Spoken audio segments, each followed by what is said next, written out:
La démarche lourde, Stéphanie Lazarus s'avance vers les portes du central de la police de Los Angeles. À l'entrée, elle dépose son arme de service. C'est fou que même une policière reconnue comme elle doive subir cette procédure. Elle est l'une des plus importantes personnalités de la police de Los Angeles tout de même. Mais bon, en presque 30 ans de service, elle sait bien que personne n'est au-dessus des lois. À l'étage, 2 collègues l'accueillent chaleureusement. Ils sont sur un gros coup. Apparemment, un trafiquant d'œuvres d'art prévoit de s'installer dans la Cité des Anges. Et qui de mieux que la meilleure inspectrice en trafic d'art pour les aider? Stéphanie Lazarus retire son manteau et s'assoit. Ce qu'elle ne sait pas, c'est que pour une fois, ce n'est pas elle qui posera les questions.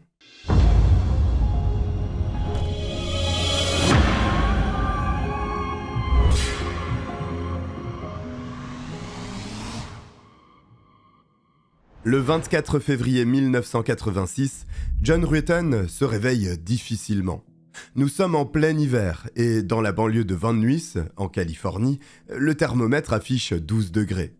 Il fait un temps de chien, mais il est attendu dans les bureaux de Micropolis à 8 heures tapantes. À contre-cœur, l'ingénieur en mécanique sort de sous la couette et se dirige vers la salle de bain. Dans le lit, une silhouette remue dans tous les sens. C'est Sherry Rasmussen, 29 ans, épouse de John. Directrice des soins infirmiers au Glendisk Adventist Medical Center, elle non plus n'a aucune envie d'aller travailler. Surtout qu'aujourd'hui, elle doit faire un discours de motivation. Et franchement, elle déteste ça. Pendant que John se lave les dents, Sherry fixe le plafond d'un air pensif. Après quelques secondes, elle annonce à John avoir peut-être trouvé une solution. La veille, tandis qu'elle faisait de l'aérobic, Sherry s'est fait mal au dos. Son plan, c'est d'appeler au bureau et d'annuler son engagement en prétextant une douleur insupportable. Mais la vérité, c'est que Sherry n'est pas sûre d'elle. Sherry, c'est une bosseuse. Vraiment, elle a horreur de ne pas respecter ses engagements professionnels. Du coup, elle hésite. Est-ce qu'elle appelle? Est-ce qu'elle n'appelle pas? Alors que John monte dans sa voiture, Sherry est encore indécise. Mais ce n'est pas grave. De toute façon, il compte l'appeler plus tard, histoire de prendre de ses nouvelles. Aux alentours de 10 heures, John appelle chez lui. Pas de réponse. Et surtout, il constate que le répondeur n'est pas activé. Ça peut sembler n'être qu'un détail, mais pas pour John. Sherry et lui avaient un rituel. Le dernier à quitter la maison, activer l'autorépondeur. Peut-être que sa femme a juste oublié. Au cas où, John rappelle à son domicile plusieurs fois de suite. Tous ses coups de fil restent sans réponse. En soirée, John finit par rentrer chez lui. Et là, c'est le choc. Lorsqu'il approche de son allée, il remarque que la porte du garage est grande ouverte. Et surtout, il n'y voit pas la BMW couleur argent qu'il a offert à son épouse. À ce moment, John se met à paniquer. D'abord les appels manqués, maintenant la porte du garage et la voiture. Pire encore, en faisant quelques pas vers la porte d'entrée, il voit des éclats de verre brisés dans l'allée. Malgré sa peur, John ne s'enfuit pas. D'un pas ferme, il entre chez lui et se dirige vers le séjour. Et là, le sol s'ouvre sous ses pieds. Sherry est allongée au milieu du salon. Le mari se rue sur sa femme. Elle est couverte de blessures et sur son visage, il y a un bleu immense.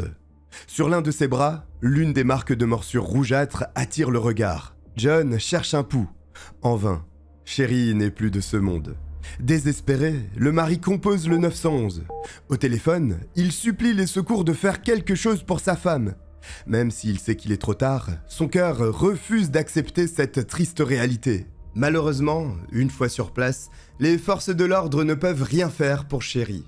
À seulement 29 ans, Sherry Rasmussen est déclarée morte. Après l'avoir battue, un mystérieux inconnu lui a tiré 3 fois dessus. De qui s'agit-il? C'est ce que la police de Los Angeles essaie de découvrir. Clairement, Sherry ne s'est pas laissé faire. Dans le salon, les policiers découvrent un vase en porcelaine brisé et une armoire renversée. Il semblerait que Sherry ait lutté pour sa vie jusqu'à la dernière seconde. À côté du bouton d'alarme, une empreinte recouverte de sang laisse penser que Sherry aurait tenté d'alerter les secours. Malheureusement, son agresseur a été plus rapide et l'a empêché d'appeler à l'aide. La lutte a été violente. Cette hypothèse est d'autant plus valide que chez les voisins, une employée de maison jurerait avoir entendu des cris aux alentours de 12h30. Seulement, la femme a cru qu'il s'agissait d'une dispute de couple et n'a pas jugé bon d'appeler la police. Il y a des traces de lutte, mais rien qui ne pointe vers un suspect en particulier. Pour la police de Los Angeles, très vite, un scénario se dessine. Alors que Sherry est chez elle, des cambrioleurs pénètrent par effraction. Van Nuys est un quartier plutôt chic de la Cité des Anges. Ils savent qu'en fouillant les maisons, ils peuvent trouver des équipements dernier cri, des bijoux précieux et des espèces. Pas de bol, leur pas mène chez Sherry. Histoire d'être rapide, ils commencent par fouiller l'étage. Tous les voleurs savent que les bijoux et l'argent se gardent dans les commodes, juste à côté des lits. Cependant, quand ils poussent la porte de la chambre parentale, les malfrats ont un choc. Ils voient Sherry en train de déambuler dans sa chambre en tenue de nuit. Ils regardent Sherry et la jeune femme les fixe en retour, pétrifiée de voir des individus débarquer ainsi dans son intimité. Personne n'a besoin de parler pour comprendre exactement ce qu'il se passe. Immédiatement, une bagarre s'enclenche. De fil en aiguille, Sherry et ses agresseurs descendent au rez-de-chaussée. Paniqués, les cambrioleurs essaient de maîtriser la belle blonde d'1,80 m. Sous le choc, Sherry se défend avec tout ce qu'elle peut. C'est là que le vase en porcelaine se brise et que l'armoire se renverse. Sur le point d'être vaincue, Sherry court sur le bouton d'alarme. Sauf qu'elle est arrêtée dans sa course par l'un des agresseurs. En la stoppant, il laisse par mégarde une empreinte ensanglantée à côté du bouton. La suite fait froid dans le dos. L'un des cambrioleurs sort un pistolet de calibre 38. Il l'enveloppe dans une couverture matelassée et tire 3 fois sur la pauvre Sherry. L'infirmière s'effondre sur le sol. Quelques secondes après, elle rend son dernier souffle. Réalisant leur erreur, les malfrats cherchent un moyen de s'enfuir rapidement. Dans le garage, ils voient la BMW flambant neuve de Sherry.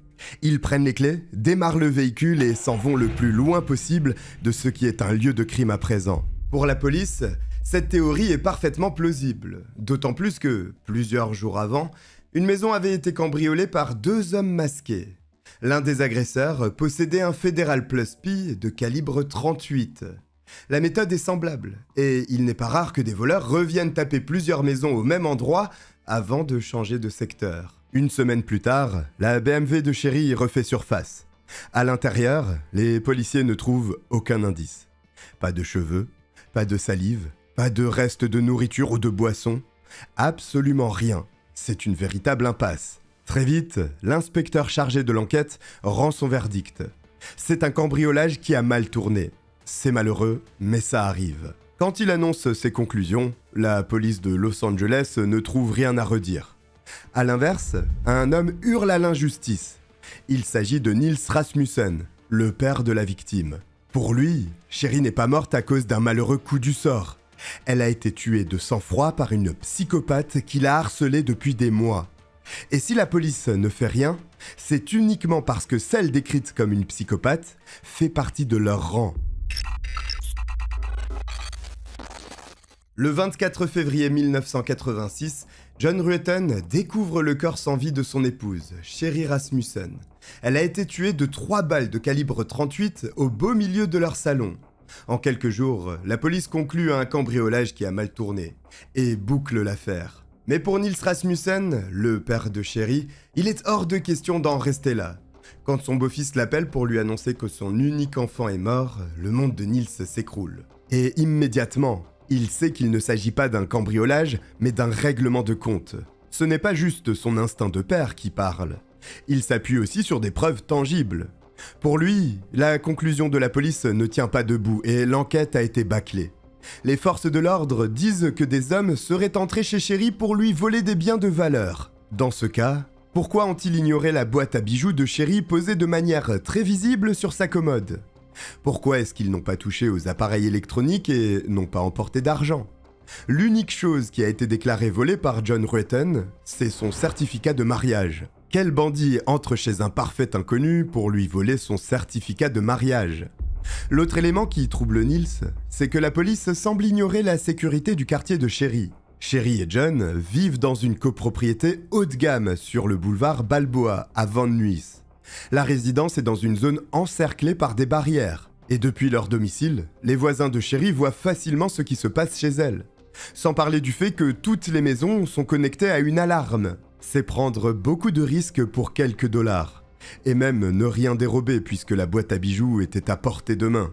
À tout ça, il faut ajouter le fait qu'aucune porte n'a été forcée. Sherry a ouvert la porte à son agresseur.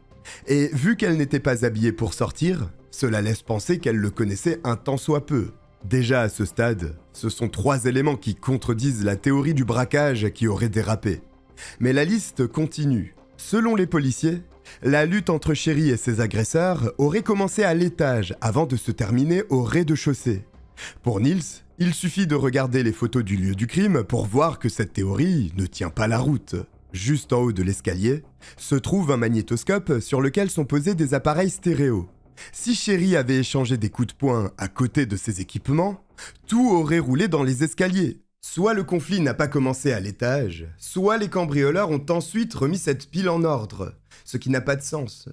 Plus les preuves s'accumulent, plus Niels est convaincu qu'il s'agit d'un meurtre de sang-froid et tout à fait prémédité. D'autant plus que l'empreinte ensanglantée n'aboutit à rien. Apparemment, la personne portait des gants. Il est donc impossible de deviner son identité. Ne reste plus que la morsure sur le bras de Sherry. Et là, même la police est surprise. Généralement, les cambriolages sont effectués par des hommes. Or, statistiquement, ce sont les femmes qui ont tendance à mordre durant des affrontements. Quand il entend ça, Niels n'a plus un seul doute. Il sait exactement qui a tué sa fille et pourquoi. Pour le père endeuillé, la coupable n'est nulle autre que Stephanie Lazarus, policière et ancienne copine de John. Entre 1978 et 1982, John Rueton est étudiant en ingénierie mécanique à l'Université de Californie de Los Angeles. En plus d'être brillant, c'est aussi un excellent athlète. Entre 2 sessions d'entraînement, son regard croise celui de Stephanie Lazarus, une étudiante en sciences politiques et membre de l'équipe universitaire de basketball. Très vite, on passe d'un simple regard à des moments intimes.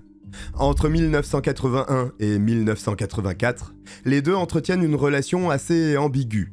Stephanie voit en John l'homme de sa vie, mais pas de façon très saine. Par exemple, elle lui vole ses vêtements pendant qu'il est sous la douche. Elle le prend très souvent en photo quand il dort, et agit de manière un peu étrange. De son côté, John n'a aucune considération réelle pour Stephanie. Même s'il admet avoir eu de nombreuses relations sexuelles avec elle, il ne la voit pas comme une petite amie ou même une potentielle fiancée. Ces deux-là ne sont clairement pas sur la même longueur d'onde. En 1983, John commence à travailler pour Micropolis. Stephanie, elle, est admise au sein de l'Académie de la police. Entre-temps, John fait la rencontre de Sherry Rasmussen et tombe immédiatement sous son charme. Sherry n'est pas juste belle, c'est aussi une femme d'une rare intelligence. À 16 ans, elle entre à l'université de Loma Linda où elle apprend les soins infirmiers d'urgence. Vers la fin de la vingtaine, elle est déjà directrice des soins infirmiers au Glendale Adventist Medical Center. Quand il rencontre Sherry, John se voit passer le reste de sa vie à ses côtés. Et Stephanie s'en rend compte d'une manière particulièrement désagréable. En août 1985, Stephanie organise une fête d'anniversaire surprise pour les 25 ans de John. Et c'est entre 2 verres qu'elle apprend que John est fiancé à Sherry. Certaines personnes se seraient arrêtées là, mais pas Stephanie. Peu de temps après, elle rend visite à John. Les deux ont des relations intimes, soi-disant pour clore ce chapitre de leur vie respective. Mais, vous vous en doutez, l'histoire ne se stoppe pas ainsi. Stephanie refuse de passer à autre chose. Un jour, elle sonne à la porte de John et Sherry. Moulée dans une tenue de sport très sexy, elle demande à John de cirer ses skis. Quelques jours après, elle revient les chercher, vêtue de son uniforme et armée. Ensuite, Stephanie prend l'habitude de se présenter chez le jeune couple sans prévenir. À chaque fois, elle invente des histoires qui ne tiennent pas debout. Épuisée par ce cirque, et comprenant tout à fait ce à quoi jouait sa rivale, Sherry demande à John d'interdire à Stephanie de venir chez eux. L'homme lui répond en rigolant qu'elle n'a qu'à l'ignorer. Au fil du temps, cette dernière finira par se lasser. C'est mal connaître Stephanie. En novembre 1985, John et Sherry se marient. Et malgré ça, Stephanie continue de croire que John et elle sont des âmes sœurs. La situation empire au point où, plusieurs jours avant sa mort, Sherry confie à son père que l'ex-petite amie de son époux la suit dans la rue. Tout ça, Niels le raconte à la police de Los Angeles. Son témoignage n'est noté dans aucun rapport. Pire que ça, la famille Rasmussen est baladée par les forces de l'ordre. Quand Loretta, la mère de Sherry, appelle, les policiers lui raccrochent au nez, ou la font patienter à l'infini. Il n'y a pas de communication, et clairement, les agents n'ont aucune envie de creuser plus profond. Il faut dire qu'il s'agit de la police de Los Angeles, la fameuse LAPD. Et si vous regardez régulièrement des affaires criminelles, vous devez savoir que la police de cette ville est pour le moins particulière. Alors, tous les agents ne sont pas à fustiger. Simplement, il y a énormément d'affaires bâclées, voire volontairement orientées sur de fausses pistes.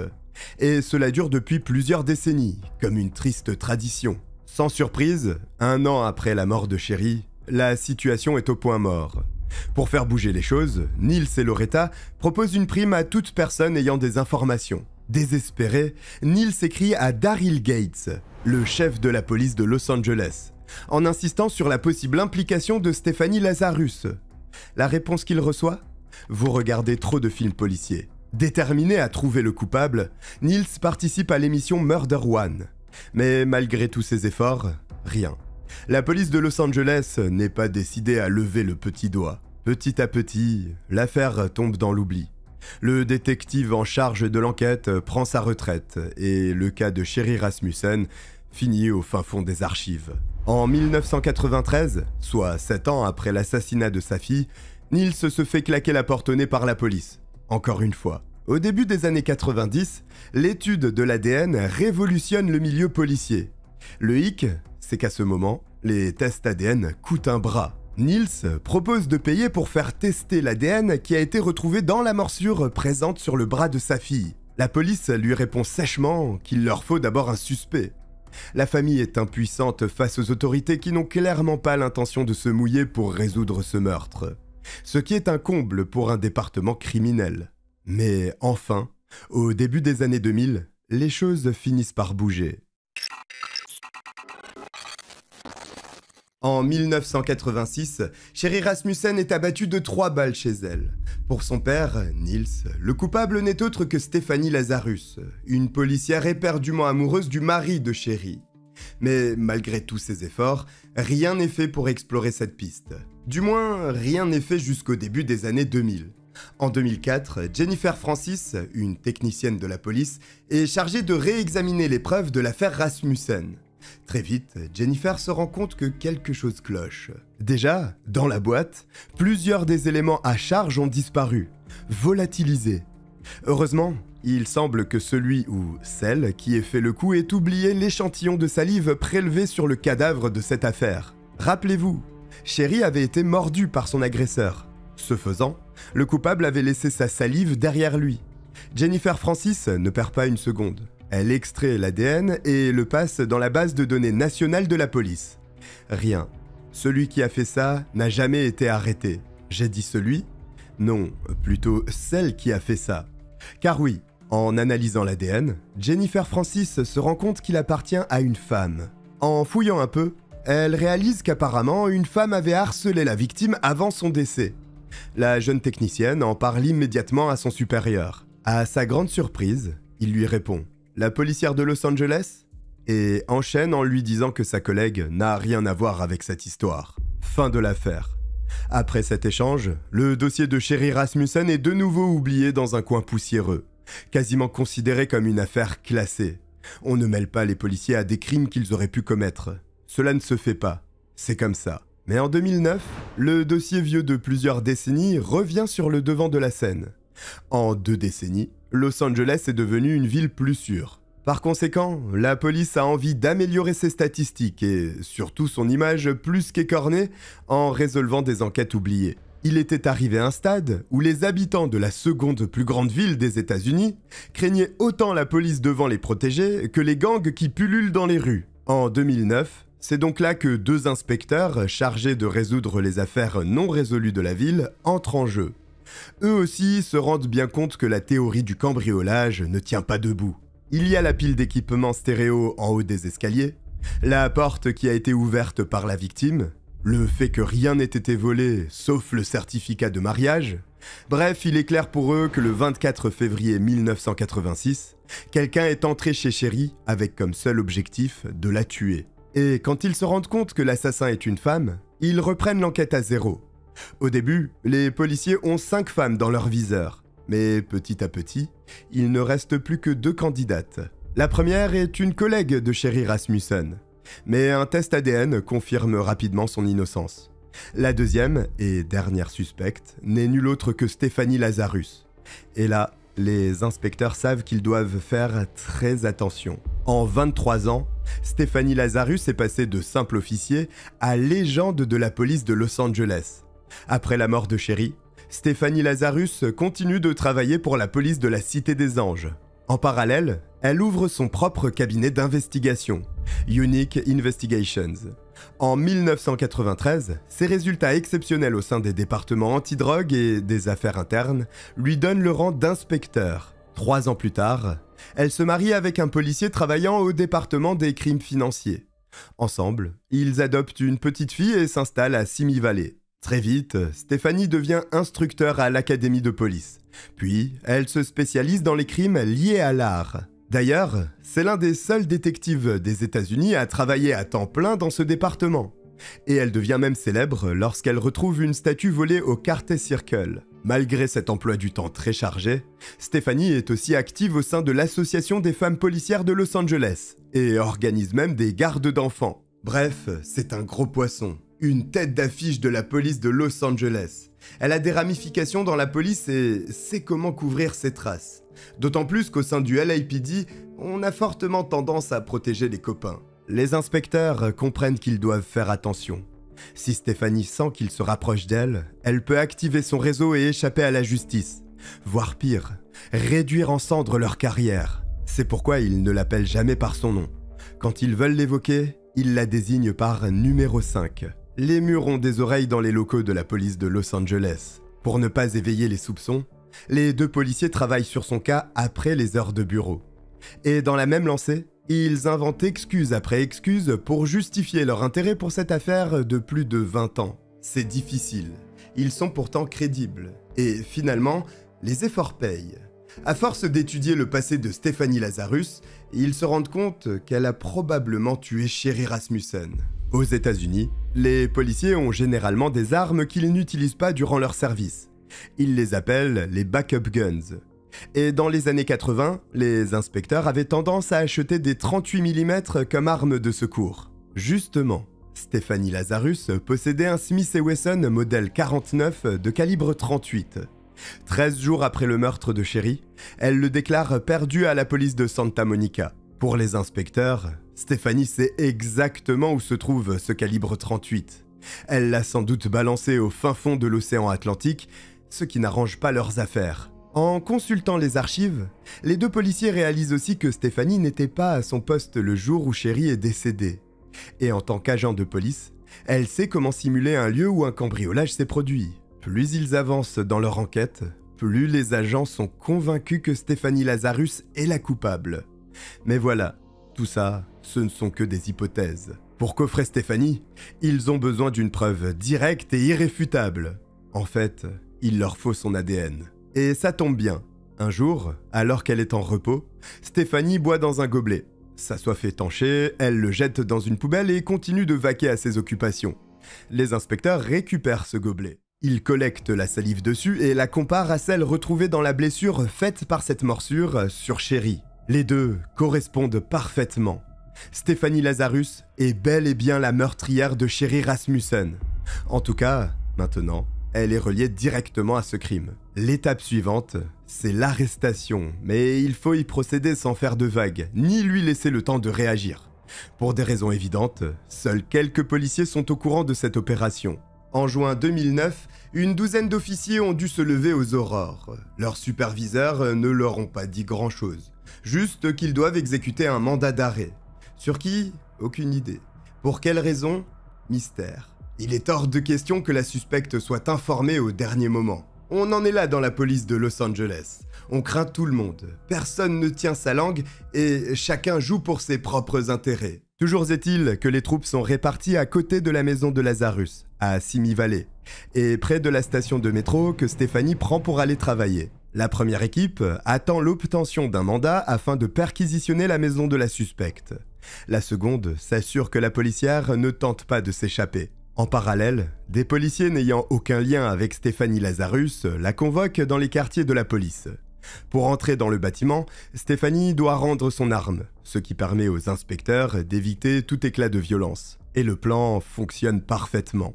Le jour J, Stéphanie se rend dans les quartiers de la police, convaincue qu'elle est là pour le vol d'une œuvre d'art. Très vite, les inspecteurs la font s'asseoir dans une salle et lui expliquent qu'en fait, ils réétudient l'affaire de Sherry Rasmussen. Mais pas de panique, elle n'est pas suspectée de quoi que ce soit. Pendant 1 heure et 12 minutes, Stéphanie est interrogée par les forces de l'ordre. Au bout d'un temps, les inspecteurs laissent entendre qu'ils auraient des preuves ADN. Ce serait formidable si Stéphanie Lazarus pouvait donner son ADN pour comparaison. Bien évidemment, la femme refuse avec énergie. Folle de rage, Stéphanie Lazarus se lève et sort de la salle d'interrogatoire. Dans le couloir, elle est officiellement inculpée pour le meurtre au premier degré de Sherry Rasmussen. Une fois son arrestation prononcée, un mandat de perquisition est délivré pour sa maison et sa voiture. Chez Stéphanie, les policiers trouvent un journal intime datant de 1986. À l'intérieur, Stéphanie exprime sa frustration concernant sa non-relation avec John. Après son arrestation, Stéphanie Lazarus est autorisée à prendre une retraite prématurée. Finalement, en février 2012, Stéphanie Lazarus est reconnue coupable du meurtre au premier degré de Sherry Rasmussen. Pour ce crime absolument horrible, la femme de 52 ans écope de 27 ans d'emprisonnement. Certainement le tarif préférentiel pour un ancien policier. Le 16 novembre 2023, un tribunal a recommandé que Stéphanie Lazarus bénéficie d'une libération conditionnelle. Mais finalement, en mai 2024, cette décision a été rejetée. Actuellement, Stéphanie Lazarus est toujours emprisonnée au California Institution for Women à Corona. Voici une histoire qui frôle le scénario de film. Si vous êtes arrivé jusqu'au bout, écrivez pourri en commentaire. Et si vous avez aimé que je vous raconte cette affaire, n'hésitez pas à vous abonner. Je vous remercie de m'avoir regardé et je vous dis à très vite. Bye.